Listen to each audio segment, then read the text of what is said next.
Ik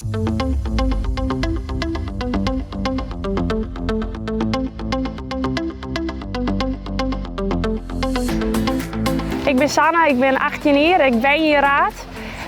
Ik wil eigenlijk wel heel graag het huis, maar ja, zat je hem binnen Wenningen eigenlijk van de start per 4 jaar.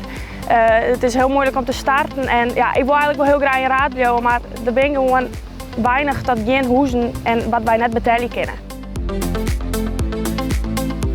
Ik ben Hendrik Kingma, ik heb een makelaarskantoor hier in Stienjes. Sanne die had echt wel een probleem momenteel als zij aan zijn wenningkeepje wil.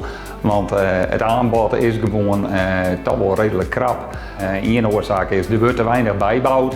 Een andere oorzaak is ook dat heel veel mensen die komen uit het zuiden, die kepen met de oerwaarden die ze in het zuiden krijgen, kepen ze een wenning in van huis dorpen. Daarom is het denk ik heel belangrijk dat er een wenvisie komt, dat we malkoor bepalen van daar kunnen we wennen. Het is natuurlijk ook heel belangrijk dat we de jongeren aan vasthouden en dat Sanne je wenning blijven kan. En ik denk ook dat het uw plicht is om te zorgen van dat we hier een aangenaam wenklimaat hebben.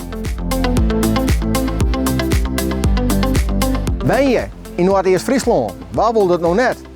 Maar al die prachtige vitale dorpen. En die magnifieke stad nevens us Elsenien. En dat vernemen wij.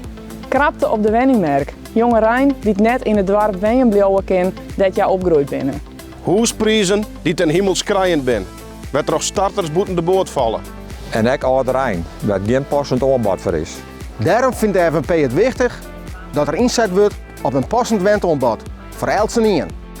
Bouwen in uw eigen dorpen, voor uw eigen inwoners. Zien bij de kansen voor de inbreiding in de dorpen. Maar genoeg contingenten van de dorpen. Krimp, dat zit dus tussen de heren. Waar leed dus er net liedstramaatje. Dus jou is de ruimte. Duidelijk toch?